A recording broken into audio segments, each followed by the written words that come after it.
Hey, welcome everyone. So my name is Mark. I herd cats at Marcus Engineering. I lead the engineering team there. We get to do all kinds of fun stuff, develop products, break products, things like that. And I'm James. I lead the software and security team, including getting to do a bunch of fun reverse engineering like this sort of stuff. So we started one day, we were doing research on refrigerators of all things. It's a long story, I won't get into it. And there was this quite interesting PCBA on there that we wanted to start looking into. So what's the first step when we have a new PCBA? Got to figure out what's on it. So this has an STM32-G0. It's a ARM Cortex M0 microcontroller, 128K of flash, JTAG, SWD, and flash protection. This is the next generation low-cost microcontroller series from STM32. So we need to bypass the flash protection to get the data out. So what's the first step whenever we start with attacking a new chip? We Google it. Turned out it was a little bit more complicated than that, much to my dismay. Rather spend time reverse engineering than breaking chips. So let's talk a little bit about the STM32 readout protection. What does that look like? So there are 3 protection modes in most STM32s. There's level 2, which is totally closed, no debugging. This is the most locked down state. There's level 1, where you can't read or write to flash memory via the debugger.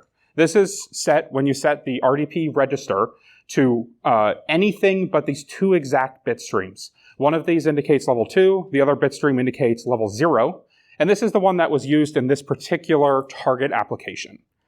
The last one is level 0. This is where debugging is enabled, can read and write program flash, totally unlocked, and this is that other specific bit sequence.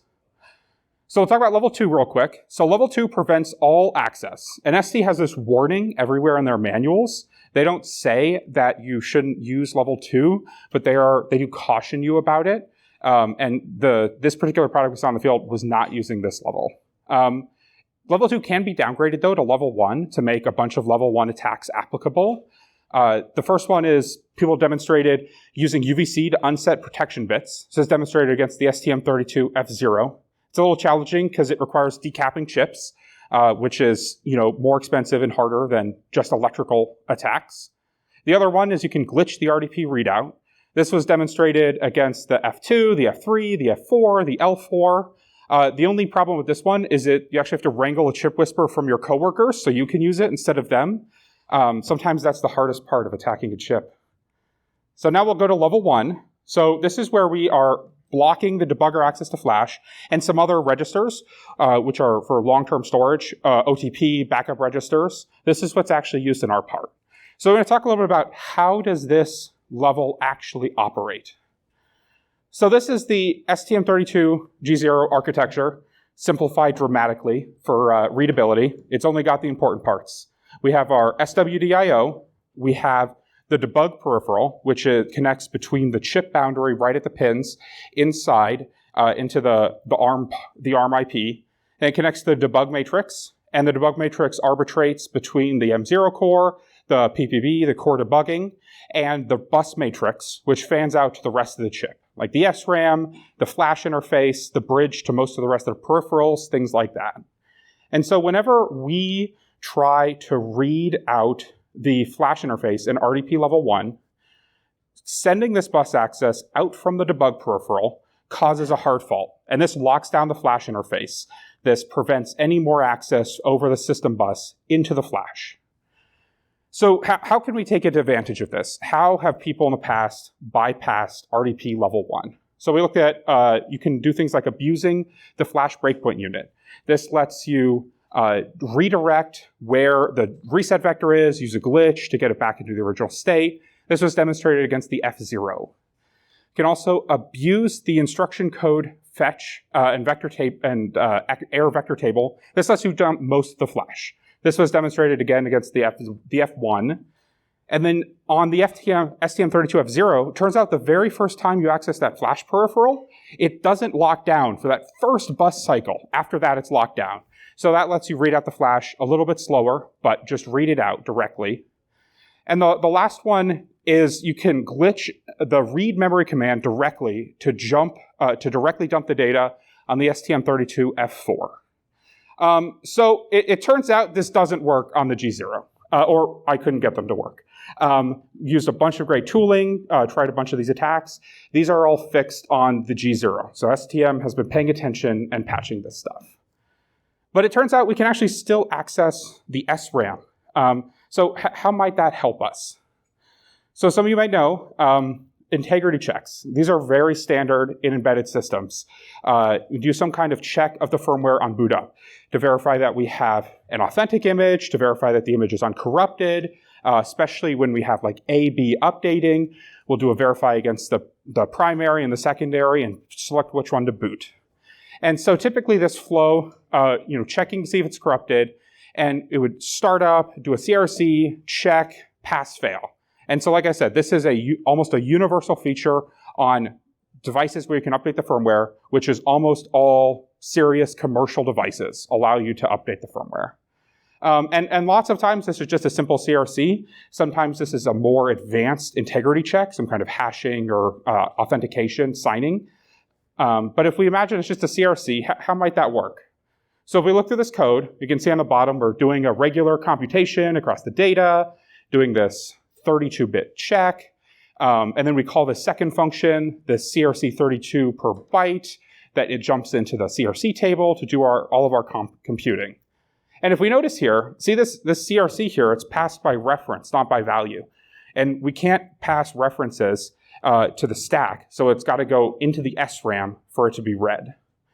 So because the CRC is an SRAM, if you recall, we can still read the SRAM in RDP level 1. So all we got to do is read out the CRC. It seems simple enough. If we know the CRC for byte n and byte n plus 1, we can calculate what that memory must have been. We can figure out what CRC advanced, or what byte advanced the CRC state. And so we need to know the CRC for every single byte to use this against the flash. So all we got to do is read the CRC every clock cycle, issue a bunch of reads, and we're done, right?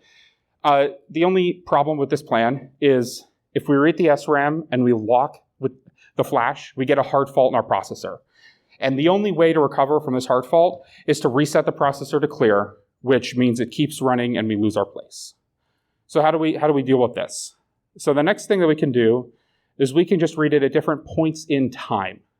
So if our CRC computation takes 10 microseconds, we can read the CRC at time 0, and then back calculate what byte advanced the CRC from the initial state to the current state.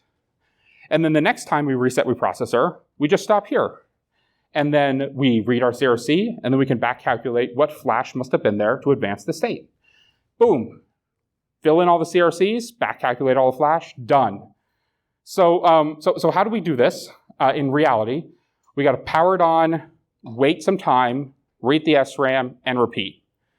So it turned out this attack was a lot more complicated than this. So what I described was the Obermeyer and others called the cold boot stepping method from the STM32 F0. We learned some things about how this research maps into real products and targets. So in reality, we set up the tooling. We hard-coded the tooling is hard-coded to send one read memory command immediately after connecting, and we read out the memory. And after we read out the memory, no CRC. There's nothing in the memory. Nothing changes over time, which was a little disappointing for us. So what happened? So it turns out this code, which was the code that was attacked in that research, is a little contrived. If you've ever written or reviewed CRC code, this is a little bit different than what you might find.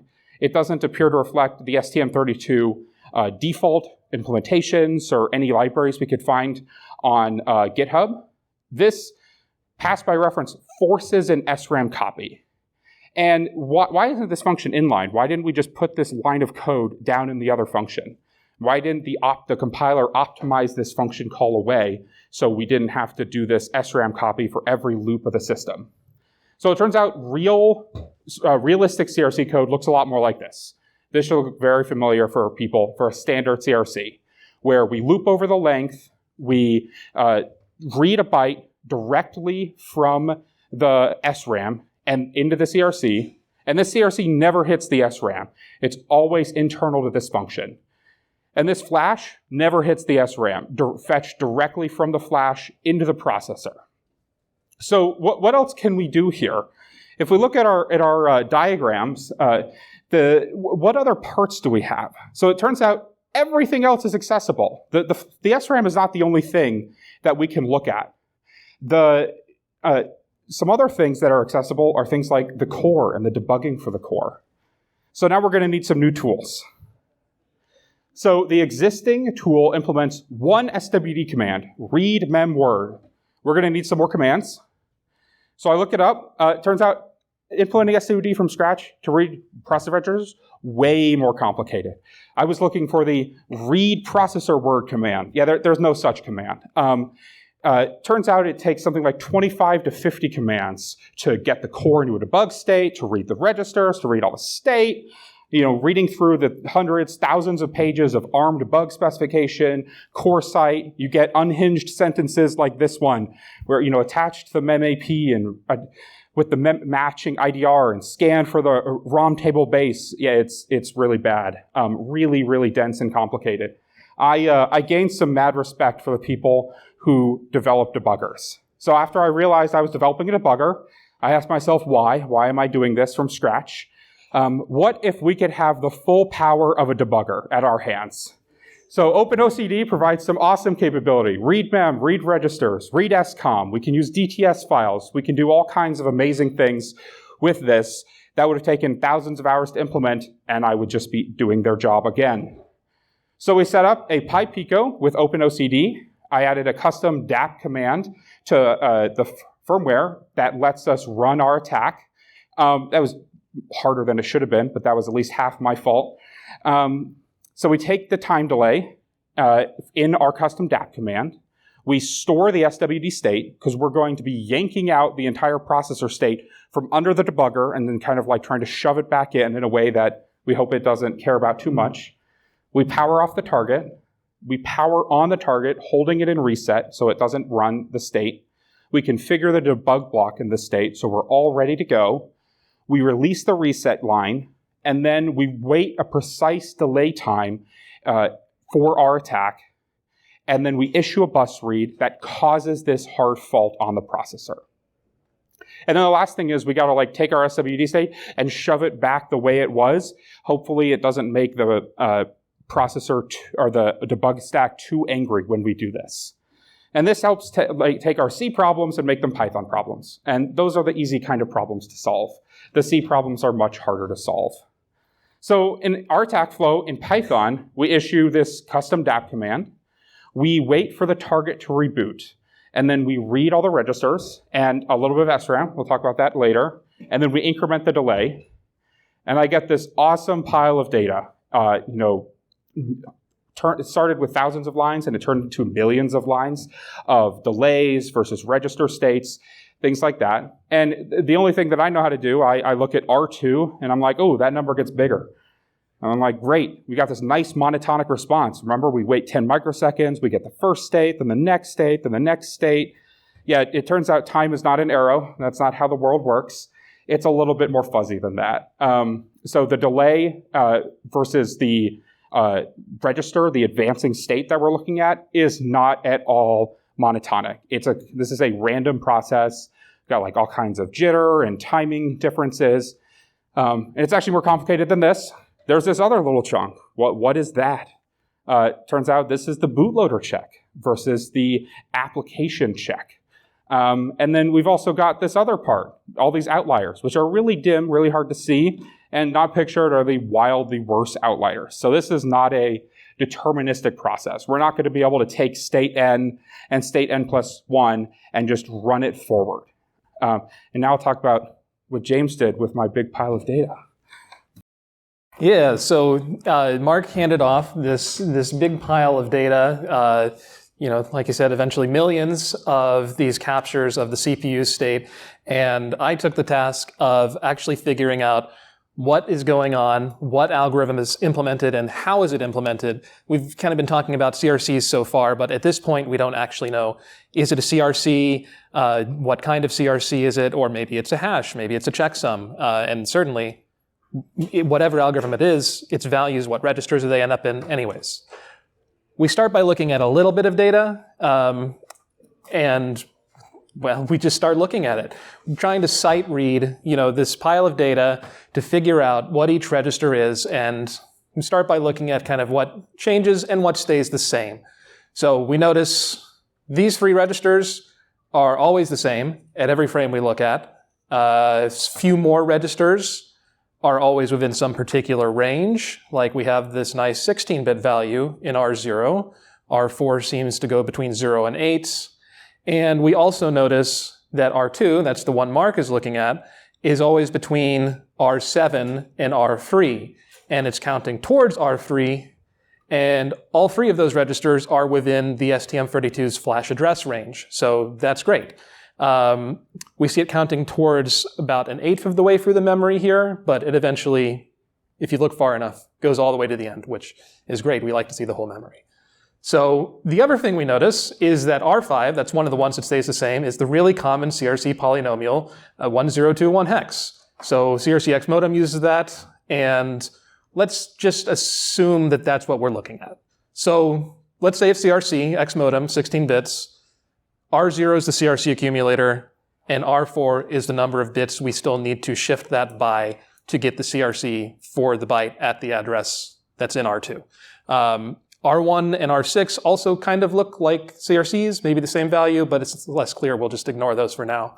So let's sort it by R4 and R2 and get rid of the duplicates, and now we have a pretty clear procession of the state of this algorithm, and let's just say it's CRC 16X modem. Let's run with that. But to run with that and actually do some data recovery, we need to check it. So I grabbed 2 adjacent cycles, bit adjacent. So same byte address, R4 the number of bits, different by just 1. And we grab each of these CRC-ish registers and advance it by 1 bit. And we see this nice pattern. It's a little weird that I'm seeing it advance twice in one cycle, but we're on the right track. It's close enough. We're doing the right fundamental operation of shifting it with this polynomial. So just keep moving. We'll try 2 adjacent bytes. So now R2, the address register, that differs by 1. We'll take the earlier one, the earlier CRC value that we see in R0, move it forward by 1 byte for every possible byte value, and see, do any of the results from that match what we see on the next byte? And they do. So great. We'll say it's CRC 16X modem. We kind of know what we're looking at, and this is what it is. R0 is the accumulator. R2 is the address of the byte that we're taking the CRC of. R4 is the number of bits we still need to shift it by. R1, sometimes we see the input byte there, but we can't rely on that yet. What we don't know at this point is the program counter, so we just have to assume this is true regardless of where exactly in the algorithm we are. We'll look more at that later. So we take that, we take all our rows of data, all those CPU states that Mark captured. We take each of them, we take R0, CRC shifted by R4, associate that with the address at R2. And now we know the CRC at every byte, right? Now we can just figure out the values. It's not that simple. Sometimes the registers are not really consistent with each other with regards to the previous description. So if you took R0, shifted it by R4, that's not actually the CRC of the byte at R2. So basically, there's a lot of steps, a lot of instructions in that CRC algorithm when you compile it, and we don't really know which one we stopped on. To make a long story short, each frame that we get, each CPU state gives us 1 or more guesses of the CRC, but not a guarantee of what it is at that byte. But we can work with that, because we just have to take all the guesses and get rid of the ones that are wrong. And just keep the ones that are right. So once we only have right guesses, then we take this, the byte values that connect those together and say that's our data. So what this kind of looks like is we'll start with a byte, and this one had 4 guesses. For each of those guesses, we can advance it 256 times for all the possible byte inputs to get all the possible CRCs of the next byte were that guess correct. And we just see, do those match anything on the next byte?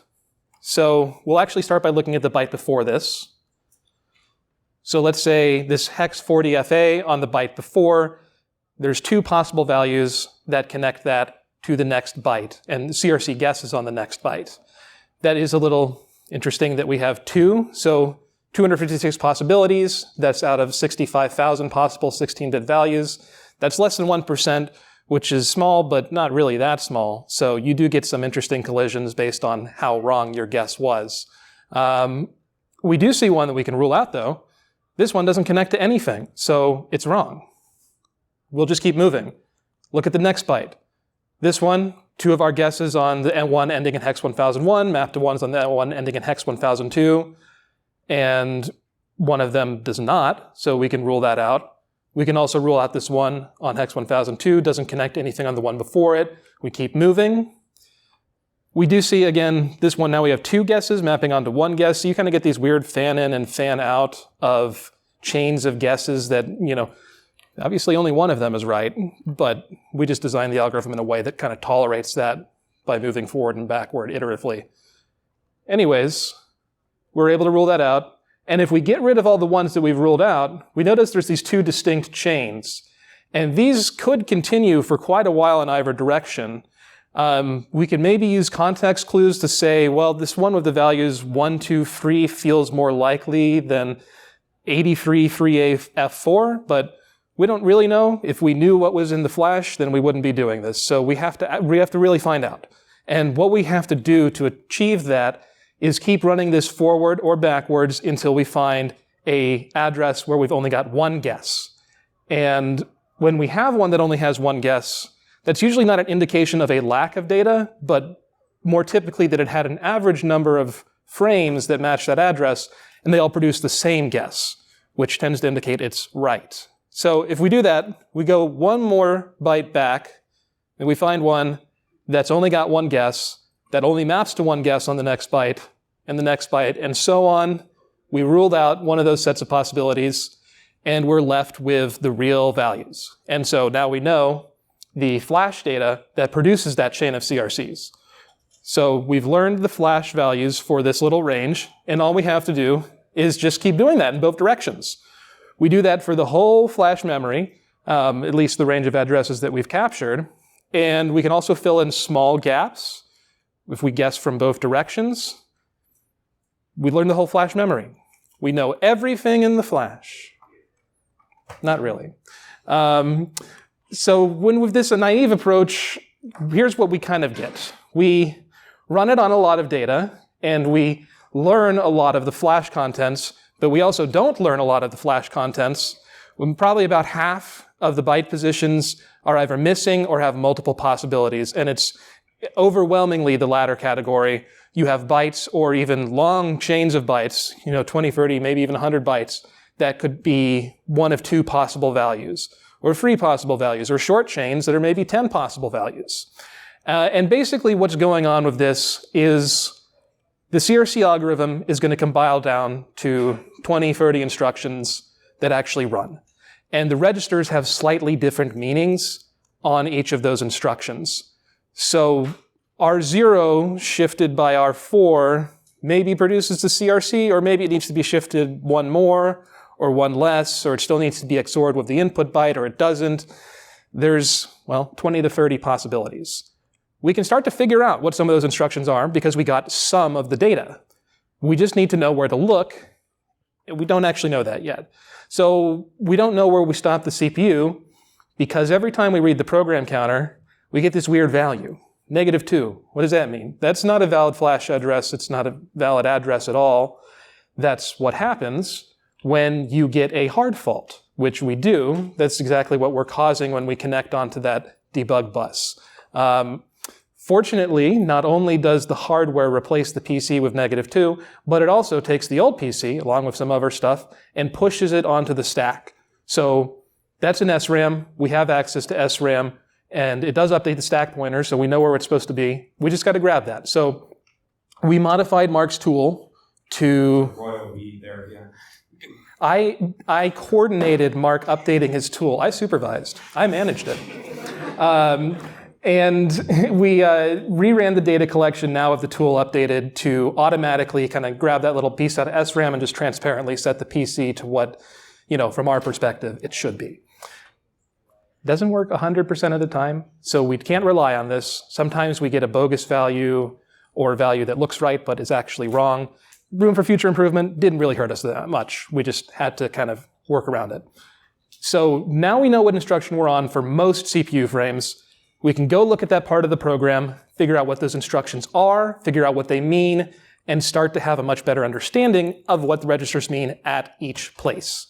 So I exported what we had so far, pulled it into Ghidra with just dummy bytes elsewhere. Ghidra's not really designed to work that way. I'm kind of abusing it, but you work around it. Try to keep it from disassembling massive areas of undefined memory. Fortunately, what we see is a CRC algorithm. It's the one that we thought it was. No surprises there, which is nice. We're able to fill in some of the gaps, both from kind of a situation where you've got two possibilities. One is, say, add R0, R1, and the other is some horrific vector instruction that's not even possible on the CPU. It's pretty easy to pick. And we also know what the algorithm's supposed to do. So we're able to fill in about 2/3 of this algorithm so far. To give an example, if we look at the instruction at the address ending in 2818, that's loading R1 with the value at the memory pointed at by R2, getting a byte out of an array. What could that be except loading the input data in so we can add it to the CRC? So let's just assume that. So if the PC is on the next address, then we know that R1 has the input data. So how do we integrate this? We start with a byte that's got 4 guesses. And we look at the byte before it. We see these possible values that could have produced those guesses. And instead of running forwards and backwards to rule those out, we just look at the frame we captured, where the PC was that value I told you about. And so we know R1 is 1, which means the value is 1, which means that's the right guess, and we can just throw all the other ones away. Easy. So now we're able to do that on some addresses, not all of them, but enough that from this knowledge of the algorithm, we can massively collapse the solution space. So like I was mentioning, you have these chains of 20, 30 addresses that you have, maybe they're all this, or maybe they're all that. If you can just take one of those addresses and say, I got the frame with the program counter, and I know exactly what it is here, you just delete the other chain. And so just having a few frames where we know that information is good enough to massively clean up the results. And so having done this, we run our program again with this knowledge of the algorithm driving it, and we're able to completely get all the bytes from the first byte that we can get, which is not the first byte in the flash, up to this ending in hex 4000. So not all the way to the end either. It turns out that's the bootloader partition. So that's why it ended where it did. We didn't get the start of the flash. That wasn't too much of a problem for us because we don't care that much about looking at the bootloader. It would be nice to have it, but we're able to fill in the rest of the algorithm, know exactly what the registers are for any possible PC value, continue going. Fortunately, the very next thing that happens after that is the same CRC function continues to run for the rest of the flash all the way to the end. So we collect all that data. The longer delays really start to compound, and we do tend to need multiple frames for each address. So it takes a little while, but we run it. You get 100% of the application flash. And that's pretty much the best result you can hope for, other than doing the same thing but faster. As for the caveats and the room for improvement, I will pass it back to Mark to tell you about that stuff. All right, so there were some other problems. We only have 40 minutes. It would take all day at least to talk about all the problems. But a highlight, I would have it the clock jitter GIFT. No external clock. This part is using the internal RC oscillator during boot up. Can't inject any clock. We can't synchronize to it. So we have this random non-deterministic process. We actually can't capture, we only capture every few cycles of the processor. The part clock speed, tens of megahertz, is far greater than our delay resolution for this iteration. We capture between instructions, tearing the state, which is particularly weird around things like loops, incrementing the bit counter and then operating on it, or between function calls, updating stack variables before we jump or cleaning it up before we return, things like that. The current tool misses the first 1,000 or so bytes due to startup delay. This wasn't a big deal in our target application because that was the vector table, and the application code had its own vector table that got copied in. This is some low-hanging fruit for improvement. This is mainly driven by the fact that we can't issue that first read mem instruction until we release the processor from reset. And that's how long it takes to run that first instruction. And the boot up CRC on this part is 600 milliseconds. It would be nice if it was faster, if anybody's listening. That means each capture takes 50 milliseconds to set up, run, execute, gather data. So that means we have 50 hours in wait time to do 600,000 microsecond delays, plus 8 hours in overhead. This takes about 2.5 days per capture. And we take about 3 to 5 captures to recover the data. So it's not a speedy process, but it's one that you can let run for a long time autonomously. So we have some other future work that we want to do. So currently we're just using sleep microseconds because it was easy.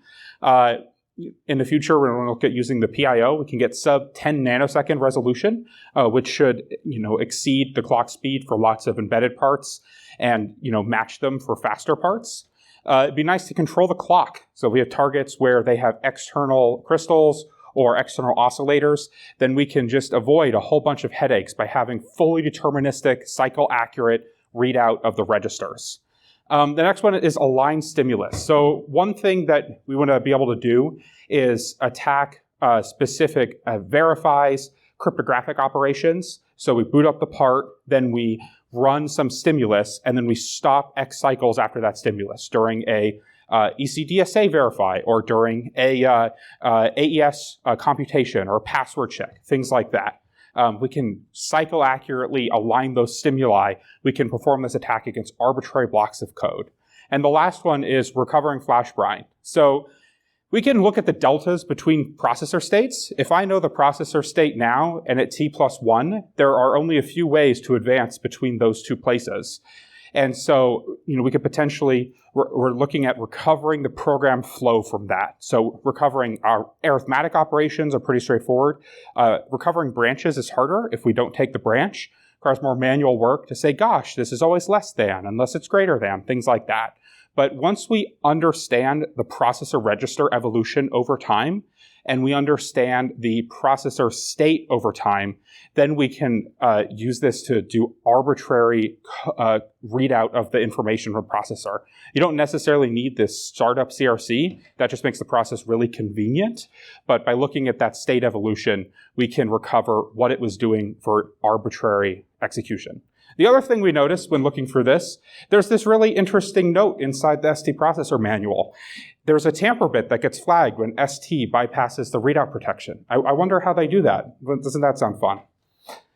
So we tested this against a couple of other parts. So we tested this against the STM32F0, F1, G0, and C0. These are their low-cost entry-level processors. But it turns out that this security model used by ST, the RDP scheme, it assumes that leaking memory and processor state is not equal to leaking flash. And that's not correct. The flash is only useful if it's used. If you don't run anything from the flash, it doesn't affect how your processor works.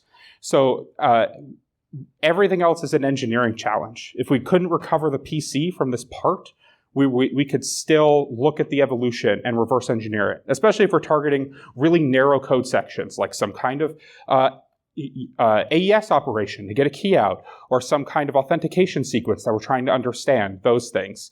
This scheme is used quite broadly in the ST portfolio, and as far for all the processor families reviewed, which is most of them on this sheet, they all operate the same way, only some caveats like you can't read trust zone in debugging. But other than that, you can read all the processor outputs. All right, any questions?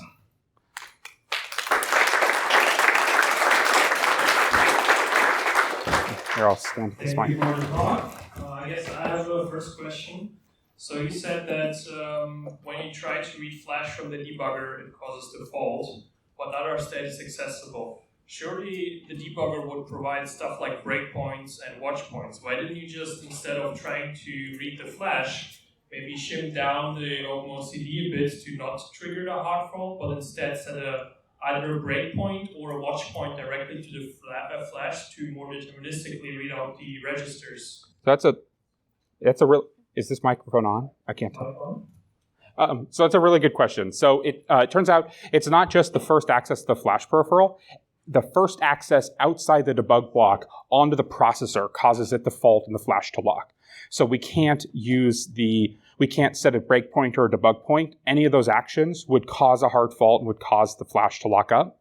One thing we are looking into is trying to see if we can get the processor to halt cleanly instead of going into a hard fault.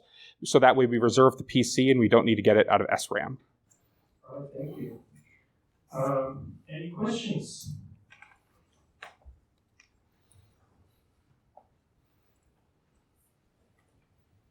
Do you know why the PC was corrupted sometimes when you were reading it from the stack? No. I'll tell you this. It usually ends up being what should have been in the link register, the return address. We didn't really track down exactly why, because, as we mentioned, it worked anyways. Yeah, I think it's some kind of corruption where the stack pointer doesn't get updated and it's actually in the frame before or after. But we didn't go track that down. I will say, if you had the PC very consistently correct, that would not fundamentally change how the algorithm works, but massively reduce the amount of data you need to collect. For sure. I was also curious, why does this RDP code even exist where you can read SRAM? In what situation is this? What a fascinating question. Yeah, I'd love to ask someone from ST about that. More questions? Well, then I'll just end on, I think it's interesting. This isn't a bug with the code. It's not a bug with the part. The part does exactly what it says it's going to do. It's just kind of a curious kind of gap in how it all comes together and the ultimate security offered. So you got to think about when you're designing these things. All right, if there's no more questions, let's thank the speaker again.